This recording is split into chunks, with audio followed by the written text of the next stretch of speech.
ॐ त्र्यम्बकं यजामहे। महादेव, मैं तो बस विधि के विधान का पालन कर रहा था। विधि का विधान मेरे भक्तों पर लागू नहीं होता। भक्तों की जान जब खतरे में हो तब भोलेनाथ भी रुद्रा बन जाता है।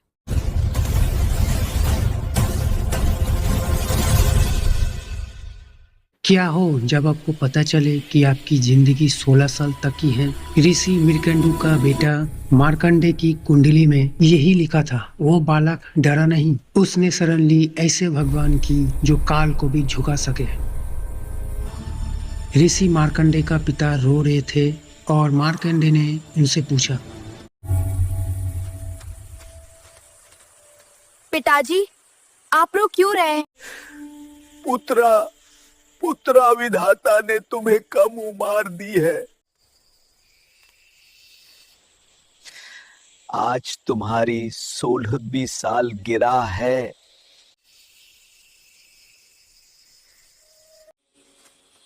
और आज ही यमराज तुम्हें लेने आएंगे।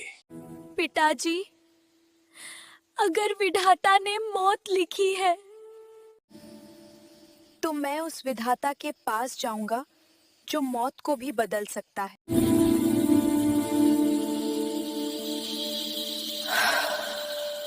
मार्कंडे ने समुद्र के किनारे एक शिवलिंग बनाया और महादेव की भक्ति में लीन हो गए।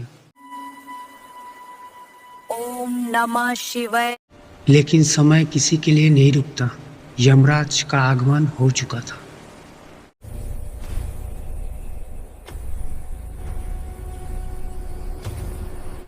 मार्कंडेया, तुम्हारा समय पूरा हुआ, मेरे साथ चलो। मार्कंडे ने आंखें नहीं खोली, बस जाप करता रहा। ॐ नमः शिवाय।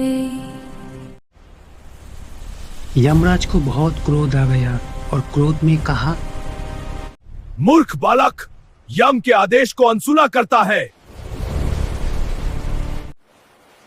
जैसे ही यमराज अपना काल पास मार्कंडे के गले में डाली, यमराज से गलती हो गई। उसका पास भक्त के साथ साथ शिवलिंग को भी छू लिया था। मार्कंडे ने डर के मारे शिवलिंग को ही गले लगा लिया। ॐ त्र्यम्बकं यजामहे।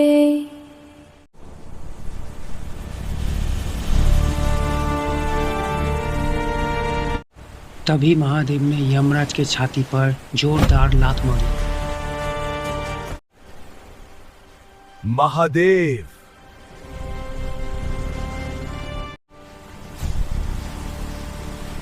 महाकाल। भक्तों की जान जब खतरे में हो तब भोलेनाथ भी रुद्रा बन जाता है।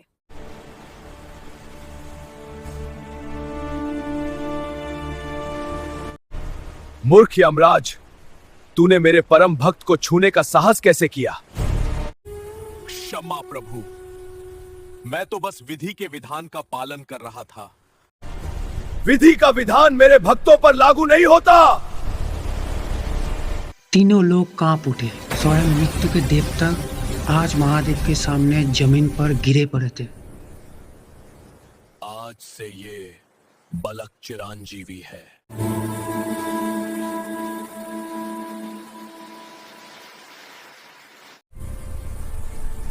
काल इसका कुछ बिगड़ नहीं पाएगा।